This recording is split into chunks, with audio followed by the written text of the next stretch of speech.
Hola y gracias a todos por estar aquí para nuestra próxima entrega de nuestros seminarios web de ICH para farmacéuticos.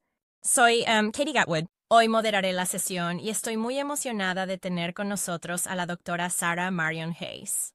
Ella va a hablar con nosotros hoy sobre la integración de prácticas de cardiooncología en el tratamiento de malignidades hematológicas. Y Sarah es simplemente una experta en este tema. La he visto personalmente hablar sobre esto antes y hace un trabajo maravilloso. Tiene una gran cantidad de experiencia en su propia práctica.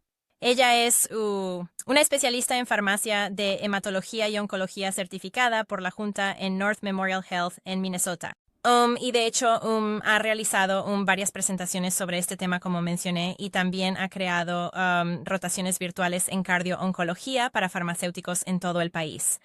Es miembro fundador del Grupo de Trabajo de Farmacia de la Sociedad Internacional de Cardio-Oncología y ha realizado mucha investigación e iniciativas de formación dentro de esta área temática específica y especialidades. Así que creo que va a tener una gran cantidad de información para compartir con nosotros hoy. Estamos muy emocionados de tener este tema aquí.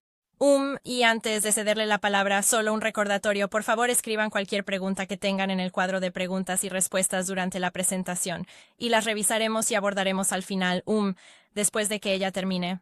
Así que gracias a todos y Sara, por favor, adelante. Maravilloso. Gracias, Dr. Gatwood. Voy a compartir mis diapositivas aquí. Realmente aprecio la oportunidad de hablar con ustedes hoy y, con suerte, generar una buena discusión sobre este tema. Es un tema, sin juego de palabras, cercano y querido para mí. Me interesé en la cardio-oncología hace años. De hecho, como residente, tuvimos un paciente muy joven que falleció en ECMO. Y realmente despertó mi interés en el tema y me dio mucho impulso para ver qué podía hacer para ayudar a los pacientes a no pasar nunca por lo que él pasó. Así que, de alguna manera, surgió de un caso personal para mí. Pero el principio rector de esto es que queremos que los pacientes reciban su tratamiento contra el cáncer. Y van a escuchar este tema durante todo el tiempo que hable hoy, que hay una especie de tira y afloja entre la cardiología y la oncología como especialidades. Y no estamos tratando de quitar la atención o terapia oncológica. Estamos tratando de optimizar el sistema cardiovascular para que puedan recibir su atención o terapia oncológica. Así que queremos que reciban la mejor terapia contra el cáncer con el menor impacto posible. El impacto cardiovascular el objetivo de todo esto es unir ambos ámbitos. Realmente me gusta esta afirmación, relacionado con la enfermedad y relacionado con la terapia. Así que son dos cosas muy diferentes que tenemos que unir y tener en cuenta juntas como un par. Estos efectos cardiovasculares adversos exigen una estrecha colaboración interdisciplinaria entre cardiólogos, oncólogos, enfermeras, médicos, farmacéuticos y personal de laboratorio. Incluye a todos de manera interdisciplinaria. Ahora que los pacientes están viviendo más tiempo con su cáncer, mantener su salud cardiovascular se ha vuelto más clínicamente relevante. La enfermedad cardiovascular es la principal causa de muerte en los Estados Unidos. Es la causa número 1 de muerte, pero justo detrás de eso ahora está el cáncer. Tenemos las dos principales causas de muerte, compitiendo por ese primer lugar. Pero queremos optimizar ambas para que el paciente pueda vivir tanto tiempo como pueda y lo mejor posible. Sin embargo, tenemos muchos desafíos en esto, porque la población de pacientes en los ensayos clínicos a menudo es relativamente saludable en comparación con lo que vemos en la práctica clínica. Y hay muchos medicamentos en juego. Uno de mis médicos favoritos con los que trabajo el otro día fue un cascarrabias y dijo: odio el mieloma. ¿Por qué no puede haber solo un medicamento? Es como, lo siento, amigo, hay cuatro. Y no necesariamente sabemos a qué atribuir que cuando tenemos estos regímenes de múltiples medicamentos en marcha. Además, nuestros ensayos simplemente no son tan grandes. A veces se necesita experiencia en el mundo real para ver suficientes pacientes y realmente saber si hay una toxicidad cardiovascular asociada con el agente. Otro desafío es que estos datos son de la Cleveland Clinic. De su clínica específica de cardio-oncología, solo alrededor de 1 de cada 5 de sus pacientes es un paciente de hematología. Principalmente pacientes con linfoma recibiendo doxorubicina, supongo, pero el resto de los datos realmente se encuentra en el ámbito de los tumores sólidos. Tenemos aún menos con qué trabajar en el ámbito de la hematología. Voy a pasar rápidamente por esto, y les daré un popurrí de algunas de las conclusiones que tengo cuando pienso en cada estado de enfermedad Desde mieloma hasta leucemia, linfoma y luego en el mundo del trasplante, ¿cómo podría olvidar? Y luego, por último, cerraré con algunas iniciativas de cardiooncología y solo principios generales, y algunos consejos que tengo para ofrecer de nuestro intento de poner en marcha nuestro propio programa y, hacerlo exitoso y beneficioso para nuestros pacientes. Tengo estas son las burbujas en mi cabeza que surgen cuando pienso en el mieloma múltiple, los inhibidores del proteasoma, los IMiDs, los alquilantes, los anticuerpos monoclonales, todos son tan diferentes, que los usamos todos en combinación. Así que tenemos que pensar en todas las toxicidades cardiovasculares mientras los estamos usando. Esto es de la Sociedad Europea de Cardiología, las guías de la Asociación Europea del Corazón, que se publicaron a finales de 2022.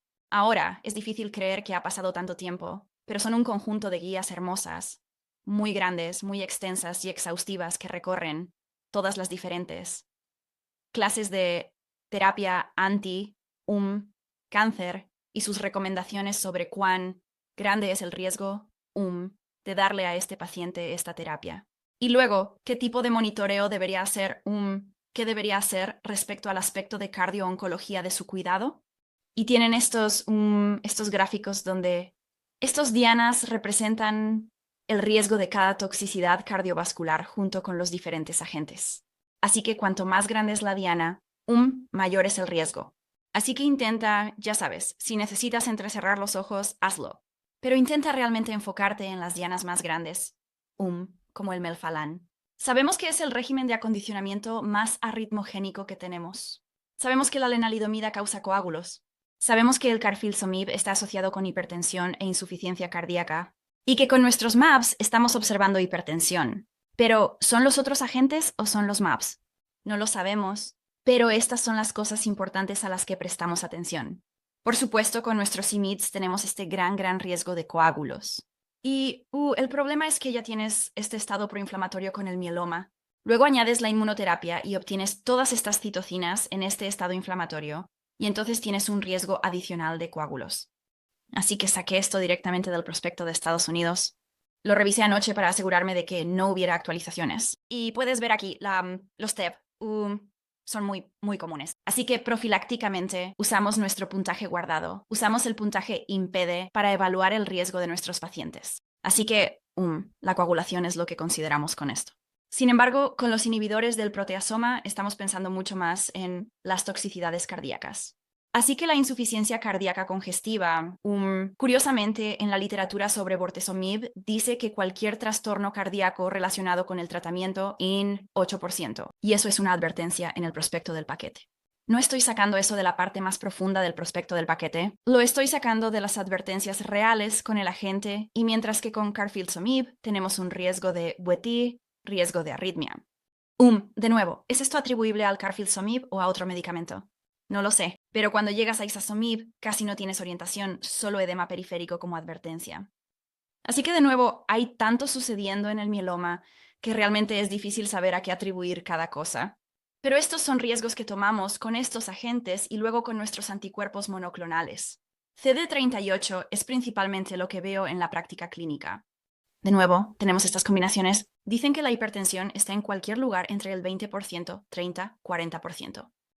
Bien, entonces, ¿qué haces al respecto? Y eso es lo que dicen las directrices aquí. Esto es realmente importante. No tratamos a un paciente de cardiooncología como tratamos a un paciente de cardiología. Y eso es porque estamos observando su cáncer, entre todas las otras cosas que estamos considerando. Así que estamos observando su pronóstico y en qué estado se encuentran. Y no vamos a perseguir agresivamente una presión arterial y bajarla. Además, si haces eso, a menudo solo te metes en problemas y lleva a problemas de hipotensión. Así que puedes ver aquí que las guías son bastante relajadas sobre cuándo realmente tratar 160 o más. Creo que todos podemos estar de acuerdo en eso. Una vez que llegas a esos 130, 140, es como observa al paciente que tienes delante. Podríamos estar causando hipertensión, pero es permisiva muchas veces. Así que no sobretrates a tu paciente y además añadas más farmacoterapia y solo efectos secundarios en general con más medicamentos cardíacos que añadas. Leucemia. Aquí están mis burbujas de pensamiento y elegí una de ellas porque cada una de estas podría fácilmente ser su propia presentación separada. Los inhibidores FLIP3, por supuesto. Notablemente la prolongación del QTC es algo que nosotros como farmacéuticos manejamos de un lado a otro, ¿verdad? Y eso puede ser muy difícil de interpretar en los electrocardiogramas. ¿Es ese número de QTC? ¿Es real? Es que estoy mirando aquí. Así que hay una participación muy importante por parte de los farmacéuticos con los inhibidores FLIP3 y especialmente con el nuevo, que de hecho se dosifica en base al intervalo QTC, lo cual es muy interesante. Inhibidores de BTK. La fibrilación auricular es, ya sabes, clásica con el riesgo de sangrado. Cuanto más tarde vayas, menor es el riesgo. Así que estamos viendo menos de eso en la práctica clínica, pero es algo básico. Toxicidades de los inhibidores de BTK. Pero la clase BCR-ABL1 es realmente interesante. Y eso se debe a que los efectos fuera del objetivo de estos inhibidores de la tirosina quinasa son tan dispersos y variables. Y es por eso que ves toxicidades gastrointestinales con una clase y no con la otra, o prolongación del QTC con una y no con la otra. Y tenía que incluir esto. Esta es mi BTK, imagen fuera del objetivo de todos los hombres arañas señalándose entre sí. Es como, ¿qué va aquí? Hay tantos efectos fuera del objetivo, pero todos inhiben BCR-ABL, en diferentes grados. Por supuesto, puedes ver de todo desde sangrado hasta coagulación, desde conteos bajos hasta presión arterial alta. Realmente depende de tu agente. Y esta es la tabla en las guías que se utiliza. Nota que aquí incluyen algo de derrame pericárdico, derrames pleurales como pueden ocurrir con los BCR-ABL-TKIs de segunda y tercera generación. Y luego la toxicidad vascular es realmente específica de panatinib y NIP. Así que nuevamente te ayuda a enfocarte. Tal vez, si estás asesorando a un paciente sobre el cambio de una generación a otra o dentro de una generación en la clase, lo que necesitas decirles, como sé que has estado en un medicamento que hace esto, pero esta vez va a ser realmente diferente. Potencialmente, y vamos a monitorearte por cosas bastante diferentes. Un caso de paciente solo para ejercitar nuestros músculos de cardio-oncología aquí. CL es una mujer de 70 años en terapia de segunda línea para LMC. Ella está tomando dasatinib 100 miligramos diarios. Estaba tomando imatinib. Tenía dolores musculares muy fuertes, así que la cambiaron. Desde una perspectiva oncológica, le va muy bien. Su LMC está bajo muy buen control. Se presentó en el departamento de emergencias con esta tira de EKG. Noten que no hay ondas P. Estamos en fibrilación auricular. Y es una fibrilación auricular, con respuesta ventricular rápida refractaria al metoprolol intravenoso. Así que intentamos con un bloqueo beta, sin éxito. Así que vamos a comenzar con un bloqueador de canales de calcio intravenoso. Para intentar controlar la fibrilación auricular y apixaban para la profilaxis del accidente cerebrovascular. Sus signos vitales están bastante estables. Tiene un eco normal, lo cual es crucial para el diltiazem. No se puede administrar diltiazem a una persona con un corazón que funcione muy mal, debido a la inotropía negativa. Así que nuevamente estamos ejercitando nuestros músculos de cardio-oncología aquí. Y ella tiene un poco de trombocitopenia, lo cual no es sorprendente dado su enfermedad y su tratamiento. Observamos el sangrado, observamos la coagulación y hacemos una pausa y decimos cuál es su puntuación CHADS-2-VAS. ¿Es un 3? Así que califica, por ser mayor de 2 y ser mujer para esa anticoagulación. Su puntuación Hasbled es un 2, así que es relativamente baja. Bien, así que tenemos nuestros pies más o menos bajo nosotros aquí. Aquí es donde todo explota de alguna manera. Comenzamos con una terapia contra el cáncer, y ahora estamos lidiando con otras dos partes móviles que son totalmente diferentes y fuera de lo común. Hay muchas interacciones de medicamentos en cardio-oncología. De hecho, hay un artículo completo, una declaración de la Asociación Americana del Corazón sobre ello, que les animo encarecidamente a que, lo revisen. Es maravilloso. Tiene muchos gráficos excelentes y realmente te ayuda a razonar y pensar con la mente de un cardiólogo en esto. Y eso es algo que me ha asombrado al trabajar en cardio-oncología con farmacéuticos formados en cardiología. Piensan de manera tan diferente a nosotros. Es simplemente asombroso. Y ellos dicen lo mismo de nosotros. Así que esa colaboración en equipo es realmente importante. Pero también es importante adquirir tus propias habilidades y ser capaz de hacer parte de su trabajo también. Así que dasatinib es un inhibidor, siltiazem es un inhibidor. Así que básicamente todas las concentraciones de todos nuestros medicamentos van a ser más altas que uno sin el otro. Así que es una interacción farmacológica bastante significativa. Y pensando en la farmacocinética versus la farmacodinámica, ¿qué está haciendo el cuerpo al medicamento versus qué está haciendo el medicamento al cuerpo? Tenemos un aumento del AUC de los tres agentes. ¿Qué significa eso? Para el dasatinib, vamos a ver un aumento de toxicidades. Con diltiazem potencialmente veremos hipotensión y con apixaban, con el metabolismo disminuido. De apixaban verás un aumento del riesgo de sangrado. Así que esos son los riesgos que enfrentamos. Y de nuevo, volvemos al tira y afloja. ¿Cuál es el riesgo de que la fibrilación auricular dañe a esta persona? ¿Y cuál es el riesgo de que su leucemia le cause daño yendo de un lado a otro? Y si le preguntas a un cardiólogo versus a un oncólogo, te garantizo que la mayoría de ellos te darán respuestas bastante diferentes. Así que se trata de priorizar el estado de enfermedad más importante y luego trabajar juntos en ambos para maximizar tu terapia. Así que desde una perspectiva oncológica, quiero minimizar la toxicidad. Quiero aumentar la eficacia. ¿De acuerdo? Quiero mantener la LMC bajo control. No quiero abandonar un medicamento que está funcionando, solo porque ahora tenemos nueva fibrilación auricular, un posible efecto secundario del medicamento, y ahora medicamentos que van a interactuar. Así que quiero mantener mi dasatinib. Es lo que el oncólogo dijo en esto. En este caso particular. Bien, ¿qué puedes hacer al respecto? Bueno, puedes cambiar a un TKI diferente en la clase o considerar un simonib. Puedes considerar una dosis diferente del mismo medicamento o, ya sabes, ¿es apropiada para la discontinuación? Eso es toda otra discusión. Pero, ¿qué puedo hacer con esta terapia para que funcione con mi nueva fibrilación auricular y con mis nuevas estrategias de manejo de la fibrilación auricular? Entonces, bien, si quieres enterrar tus pies en la arena y decir, no, quiero tratar la fibrilación auricular, olvídate de la parte oncológica. Quiero control de la frecuencia, quiero control del ritmo, quiero terapia antitrombótica y no quiero que ese medicamento de quimioterapia se interponga en mi camino, es lo que decía el cardiólogo. Bien. Entonces, vamos a titular la dosis de diazepam con mucha cautela, porque tiene una vida media larga y realmente puede sorprenderte si vas demasiado rápido tratando de titularlo. Y luego, eventualmente, vamos a pasar a la vía oral. Entonces, ¿va a ser un bloqueador de los canales de calcio? ¿Queremos volver a intentar la terapia con beta bloqueantes? Considerar la ablación temprana. Nuevamente en conversaciones con el equipo de cardiología según la situación. Y luego para apixaban, el doctor Gadwin y yo estábamos hablando sobre cómo en la práctica clínica, a menudo hacemos cosas que no están en el prospecto y no están en la etiqueta. Y, ciertamente en esta situación, dada la trombocitopenia, la edad del paciente, la consideración de una dosis reducida de apixaban, incluso en pacientes que no cumplen con los criterios de peso, los criterios de edad y los criterios de creatinina sérica. Es como, bueno, vamos a llegar a un punto intermedio. Hagamos una dosis de 2.5 de apixaban. El oxaban, que se estudia en pacientes con cáncer, aparece más de lo que estoy acostumbrado desde una perspectiva de cardiología, porque simplemente, no sé, simplemente no usamos mucho edoxaban en hematología. La warfarina es un desastre, pero siempre es una consideración si estás absolutamente atascado con ella. Así que en este caso, terminamos reduciendo la dosis de dasatinib a 70 miligramos y se le comenzó con apixaban con un monitoreo muy, muy cercano, de su conteo de plaquetas.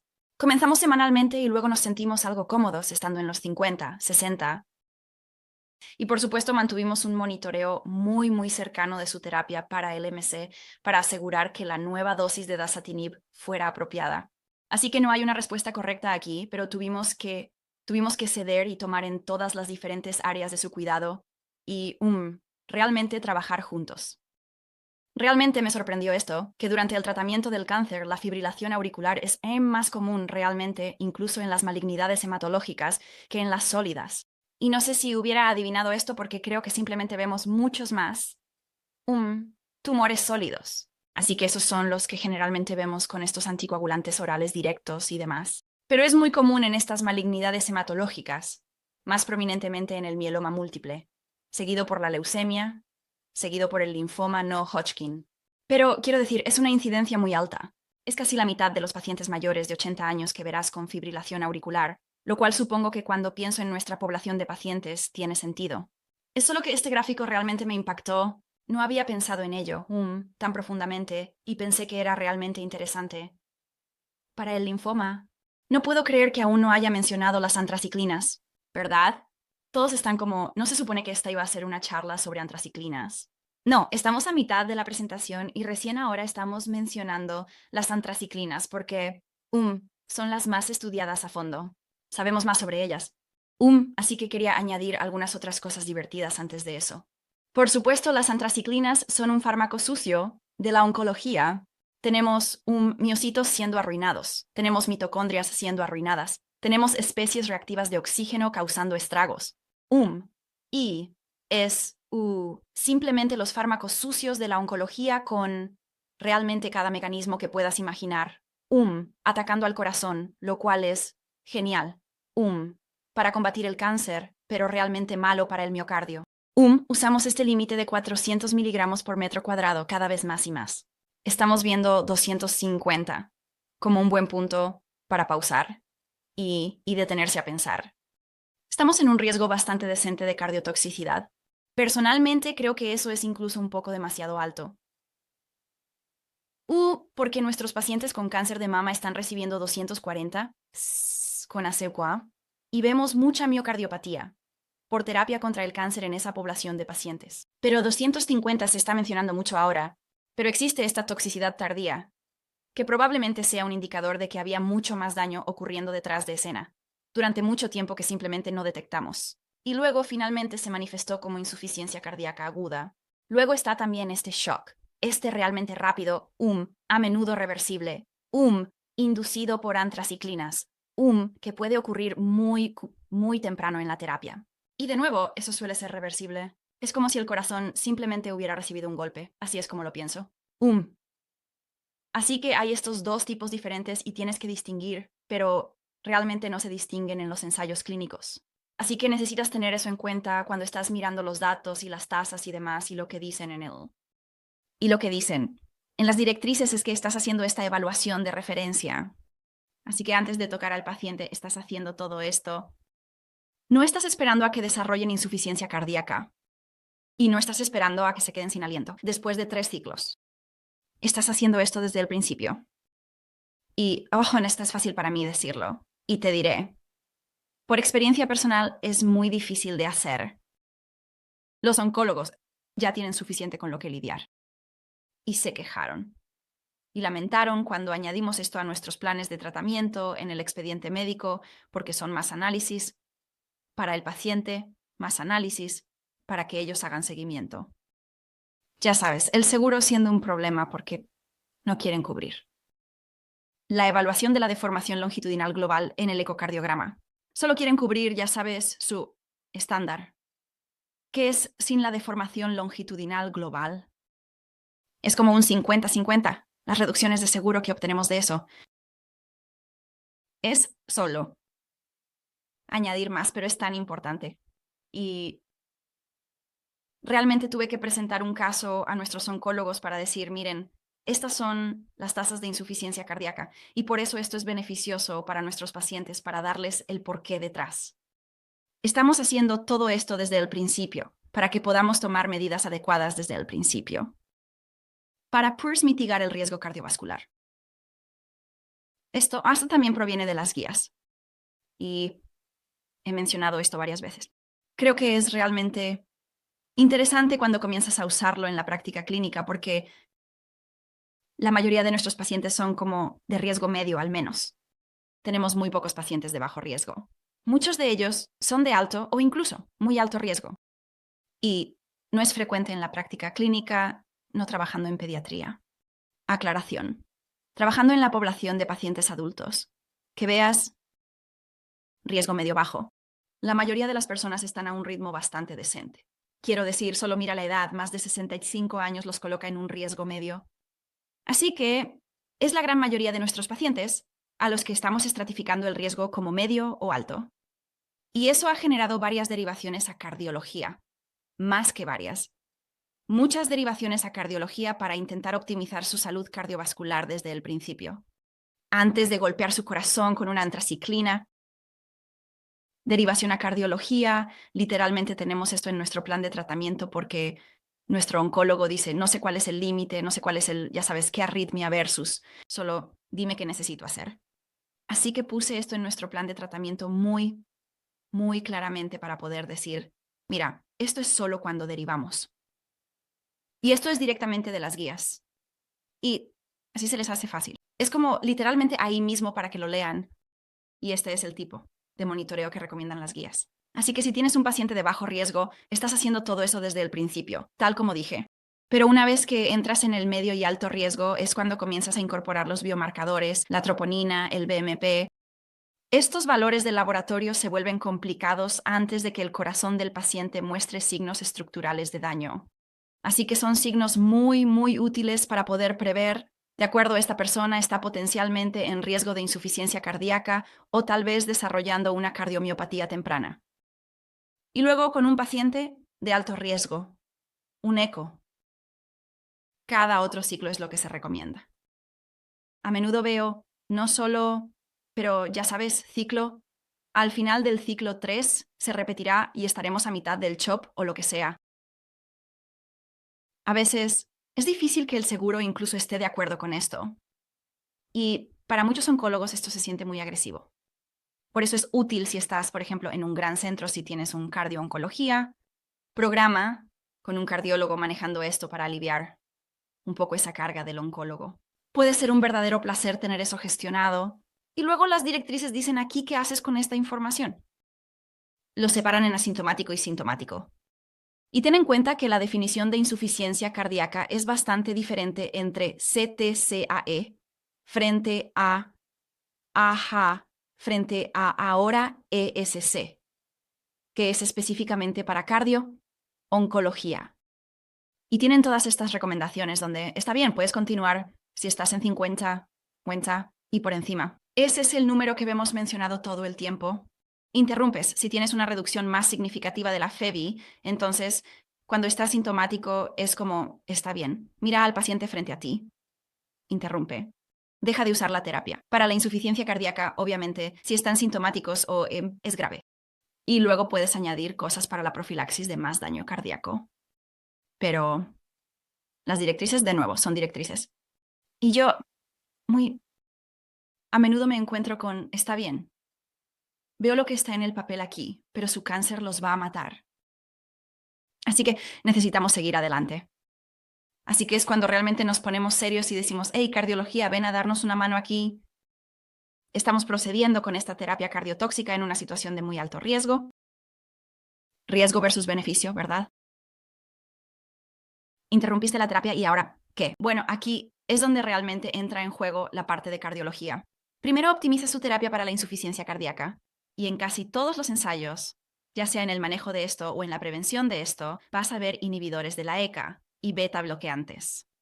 Estamos empezando a ver más de los inhibidores de SGLT2, mineralocorticoides aquí y allá, pero realmente son tus inhibidores de la ECA, ARBs, y beta bloqueantes, los que son la piedra angular de la terapia. Y no reinicias la antraciclina hasta que su FEBI se haya recuperado. Por supuesto, tenemos estos inhibidores, consejos y trucos que usamos para intentar mitigar la toxicidad cardíaca, como minimizar esa dosis de antraciclina. He visto que algunos doctores prefieren una infusión continua como un EPOC en lugar de un CHOP para ayudar a mitigar el perfil farmacocinético del pico. Listo. Doxorubicina liposomal, si puedes conseguir que el seguro lo cubra, usada en lugar de doxorubicina. Hubo un gran metaanálisis sobre esto y fue bastante cuestionable, pero fue un metaanálisis bastante desordenado dada la heterogeneidad de los pacientes en ese estudio.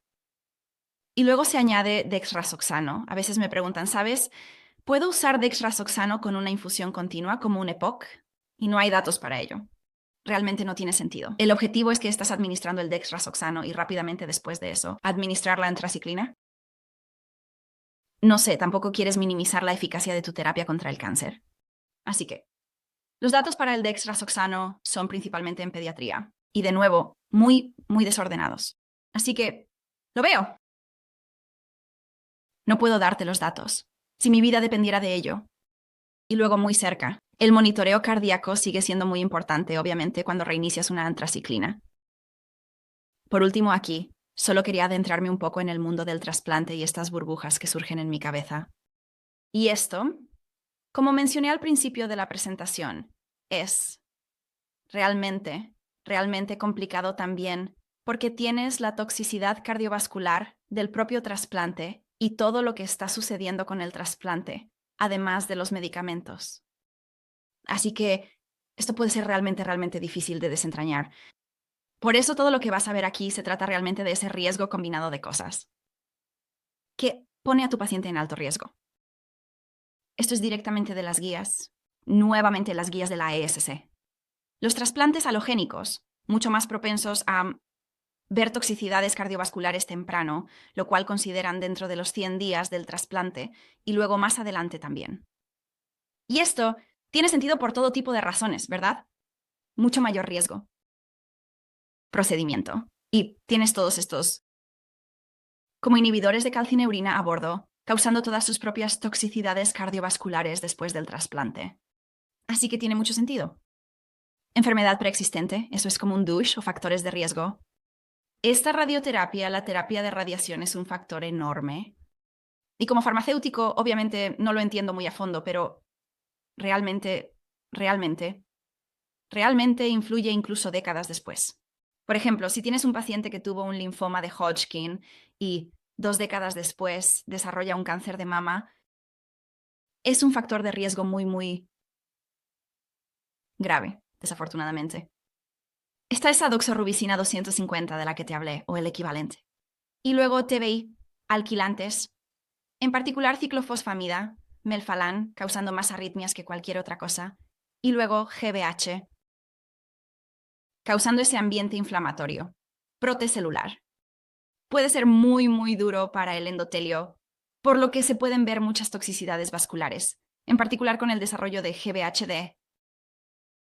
La dosis media al corazón es en realidad algo que ahora pueden calcular. Y están observando literalmente dónde estuvo la radiación, ICAR, y cuánto volumen del corazón, como dicen, estaba en ese campo de radiación. Y basado en la parte del corazón que fue afectada por la radiación. De hecho, ves diferentes toxicidades. Como por ejemplo, si afecta la LAD, puedes ver más enfermedad de las arterias coronarias. La radiación está acelerando la aterosclerosis en tiempo real. Así que es muy interesante. Pensé que todo era solo, insuficiencia cardíaca. Es como, no, hay todas estas cosas diferentes como la enfermedad valvular, que pueden surgir incluso por la radiación, dependiendo de dónde se localizó. Para los sobrevivientes de cáncer infantil, las guías dividen esto en 2. Así que dicen, ¿recibieron radiación y en antraciclina o recibieron ambas? A menudo están recibiendo ambas, ¿verdad? Así que sería el gráfico que está a la derecha, y esa es una dosis de adoxirubicina de 100 miligramos por metro cuadrado a donde van. Este es un paciente de muy alto riesgo, y nuevamente es ese impacto de la terapia de radiación que es tan profundo. Recomiendan ecocardiogramas cada 2 años si están en alto riesgo, así que mantén ese número en mente. Si están en riesgo moderado o son sobrevivientes de cáncer en la infancia o adolescencia, se reduce a un intervalo de 5 años. Pero sí, cada 2 años la vigilancia con ecocardiograma es lo que se recomienda actualmente para la mayoría de estos pacientes. Esto es realmente interesante. Así que un grupo en Horsham, Michigan, acaba de publicar esto. Es el puntaje de riesgo de cuidado BMT. Y tomaron alrededor de 2.500 de sus pacientes de BMT, autólogos y halogénicos, los agruparon todos juntos y analizaron los datos que tenían. Y luego su riesgo de enfermedad cardiovascular. Y lo desglosaron en 4 cosas diferentes. Sus datos demográficos, su tipo de cáncer y trasplante, sus comorbilidades. Y luego un par de valores de laboratorio. Y desarrollaron este puntaje realmente interesante. Y luego tomaron ese puntaje y lo llevaron a Roche. Y lo probaron en otros, alrededor de 1,000 de sus pacientes, para validar el puntaje. Y ahora tenemos este puntaje, y es novedoso en el sentido de que hemos tenido puntajes anteriormente, pero estaban basados principalmente en datos pediátricos, mientras que este se centra realmente en datos de adultos. Así que es una herramienta nueva y fresca que tenemos, lo cual es algo divertido.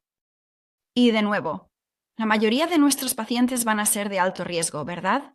Porque solo se necesitan 5 puntos para alcanzar el alto riesgo. Y como más de 65 alginato, listo. Sabes, es un umbral bastante bajo para considerar a alguien de alto riesgo. Examinaron cuáles son las piezas más importantes para el desarrollo de cardiotoxicidad. después de un trasplante de células madre, y encontraron que el uso de antraciclinas es el factor número 1, el más importante, lo cual me pareció sorprendente.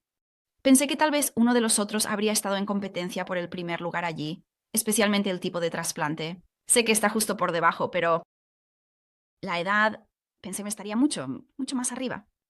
Pero, no, realmente es la historia de antraciclinas, la enfermedad de las arterias coronarias preexistente, esa enfermedad vascular, está presente en el momento del trasplante. Y luego el tipo de trasplante. Así que estos datos realmente me ayudaron a replantear, bueno, pensé que todo era como, bueno, tienen 80 años y tienen enfermedad renal crónica, deben ser de alto riesgo. En realidad, depende de cosas diferentes a las que esperaba. Así que este fue un estudio realmente excelente que se publicó. Y esto me lleva a mi último punto aquí, que ahora no solo tenemos cardiología y oncología, tenemos cardio-oncología, pero ahora tenemos una subespecialidad de cardio-oncología que se llama cardio-oncología bidireccional. Y este campo me fascina. Este es el juego entre la interacción entre el cáncer y la enfermedad cardiovascular que apenas estamos comenzando a explorar. Y muchos de los datos están en cáncer colorectal para empezar, porque hay algo entre el cáncer de colon y la enfermedad cardiovascular que aún no hemos comenzado a dominar. Hay estudios que analizan si un paciente se presenta primero a un oncólogo y luego, ya sabes, comienza la terapia contra el cáncer, lo que sea, y luego va un cardiólogo por un problema cardiovascular. Las tasas de mortalidad son diferentes que si es al revés. El médico que ves primero puede afectar tu probabilidad de vivir o morir por el cáncer, dependiendo de si tu sistema cardiovascular está en buen estado o si la enfermedad se conoce antes de comenzar la terapia contra el cáncer. Así que pensé que eso era realmente interesante. Y también lo están analizando como, bueno, si ves atención primaria, luego ves a un cardiólogo, y el orden de esto puede afectar enormemente los resultados. Así que un campo completamente nuevo, muy interesante. Pero sabemos que hay un vínculo muy fuerte entre estas dos grandes categorías de enfermedades, y apenas ahora está comenzando a ser elucidado y un poco explorado. Una iniciativa de cardio-oncología, no voy a mentir, no es fácil de comenzar. Tienes que tener paciencia. Tienes que estar preparado para muchos desafíos, muchas conversaciones interdisciplinarias y muchas personas trabajando juntas. Y lo más importante, tienes que estar listo para educar al paciente para que sepan, porque ellos son los principales que deben poder decirte si tienen síntomas o algo de su terapia contra el cáncer. Y como todos sabemos, a veces los pacientes son reacios a hablar. No quieren que se detenga su terapia contra el cáncer porque es lo que está tratando sus cánceres. Tienen miedo de hablar. Así que esa educación del paciente es clave en la identificación temprana de la toxicidad. Temprano es la clave. No puedes dejar que se salga de control. Tienes que tratarlo de inmediato y luego tratarlo adecuadamente. También es clave. Y eso a menudo es en conjunto con el equipo de cardiología para optimizar su sistema cardiovascular. De nuevo, ellos simplemente ven las cosas de manera tan diferente a nosotros. En un gran centro médico académico podrías tener tu propio cardiooncólogo. No hay una definición formal de lo que eso significa. Sin embargo, hay trayectorias de cardio-oncología dentro de muchos de los campos y sociedades de cardiología. Todavía no tenemos ninguna en oncología. Simplemente no hay ese interés, pero hay un gran interés en el ámbito de la cardiología. Y a menudo estos oncólogos están muy especializados. Yo hago mamas, hago pulmón, hago CAR-T con un farmacéutico dedicado. Y todos estos consejos y trucos sofisticados y cosas que pueden usar, cosas intervencionistas, cosas electrofisiológicas que en la comunidad simplemente no tenemos, ¿verdad? Así que en la comunidad generalmente es un cardiólogo general, que es como hice una rotación de cardio-oncología y una beca, y tengo interés en ello. No son como un cardiólogo oncólogo designado, y no hay una clínica de cardio-oncología. Y el farmacéutico también va a ser algo así como un generalista, ¿verdad? Atendiendo a todo tipo de personas con todo tipo de cáncer, al igual que el oncólogo con una investigación algo limitada, herramientas limitadas y realmente, dependiente del apoyo que tengas, el ancho de banda de TI, el ancho de banda de ¿tienes suficientes técnicos de eco? ¿Tienes suficiente espacio en tu clínica? Realmente se reduce a los aspectos básicos de simplemente tener los recursos para hacerlo. Así que, pero la cardio-oncología puede verse muy diferente en diferentes tipos de entornos de tratamiento, ya sea que estés en un centro médico académico o en la comunidad. Como yo. Finalmente, esta es mi diapositiva final, solo un recordatorio de que en el modelo de cardio-oncología el paciente está en el centro y debe ser educado. Pero luego tienes a todos estos especialistas y especialidades rodeando al paciente y luego a todo este equipo de personas a su alrededor. Y nosotros estamos muy integrales. Parte necesaria de ese equipo para servir como un recurso. Para todos estos especialistas y colegas para optimizar lo mejor posible la atención a nuestros pacientes. Porque, como dije, no es fácil. Simplemente comenzar un programa de cardiología. Requiere muchas disciplinas, requiere mucho tiempo y mucha pasión. Y, en última instancia, mejor para los pacientes, sin embargo. Y creo que, sabes, estoy emocionado de ver cada vez más de estos programas surgiendo por todo el país y ver que simplemente se integre en el estándar de atención en el tratamiento de nuestras malignidades hematológicas, donde es algo que nos resulta natural. Y estamos utilizando estas herramientas, observando a nuestros pacientes todos los días para optimizar su atención oncológica, pero también su atención cardiológica. Así que eso es todo lo que tengo para ustedes hoy. Muchas gracias, Sara. Eso fue fantástico. Veamos. Tenemos una pregunta en la sesión de preguntas y respuestas que veo aquí. Entonces, ¿cuál sería su enfoque terapéutico para manejar a un paciente de 75 años con linfoma difuso de células B grandes y una FG de menos del 40%? Sí, creo que, honestamente, necesitaría un poco más de información. Y el doctor Gatwood, por favor, siéntase libre de opinar. Necesitaría saber más sobre la naturaleza de ese linfoma. Sabe, MIC reordenado, PCL reordenado, doble golpe, triple golpe, expresor, doble expresor, para realmente pronosticar a ese paciente. Y típicamente, veo que se reduce a la naturaleza del linfoma de células grandes, cuando los médicos están tomando esta decisión. Interesantemente, en términos de, ya sabe, intestinos y cosas. Están añadiendo un par de detalles más, así que cardiopatía. Postinfarto de miocardio y luego no doble golpe, parece. De acuerdo. Así que no es un riesgo tan alto. Dependiendo de la condición general del paciente, típicamente vería a un médico elegir algo como un RCVP, que es como un régimen basado en CHOP, menos la antraciclina, especialmente a la edad de 75 años. Y si no tiene esas características de alto riesgo, probablemente pueda salir adelante con un régimen tipo RCVP, con una muy buena probabilidad de respuesta y cura. Genial. Gracias. Sí, estoy de acuerdo. Basado en mi experiencia, sin duda. Algo más que mencionaste en la sección de trasplantes, sobre lo cual quiero ver si tienes alguna opinión o pensamiento, es, ya sabes, el uso de ciclofosfamida post-trasplante, que obviamente se ha vuelto, ya sabes, cada vez más popular, no solo en haplotrasplantes, sino también fuera de eso, siendo utilizada en muchos otros tipos de donantes también. Sé que hay un poco de datos emergentes ahora sobre estrategias de dosificación alternativas para PTCI. ¿Cuáles son tus pensamientos sobre eso y quiénes podrían ser los mejores candidatos para considerar un régimen de ciclofosfamida a dosis reducida? Sí. Entonces, cuando miras, fue en Jacksonville, Nueva York. Cardio-oncología, JCC, acaban de hacer una revisión reciente sobre cardiotoxicidades y trasplante. Eso es realmente bueno. Pero, si vas a la tabla, los datos de ciclofosfamida son realmente de dosis alta, como datos muy antiguos, de hace décadas. Y entonces, realmente somos bastante nuevos. en esto de la ciclofosfamida a dosis más bajas. La cardiotoxicidad, la miocarditis que puede ocurrir con la ciclofosfamida alquilante. Y la insuficiencia cardíaca es realmente en dosis altas. Y es una toxicidad muy dependiente de la dosis.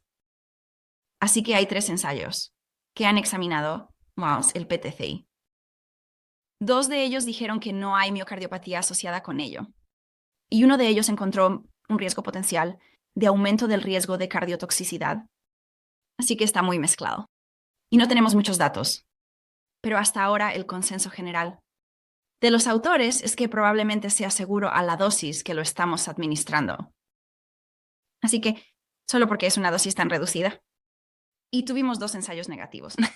Y el tercer ensayo es un poco de basura entra, basura sale, solo basado en las características del estudio, según lo que los autores pudieron deducir. Así que, consenso general, el tamaño del PT es bastante seguro desde el punto de vista cardíaco.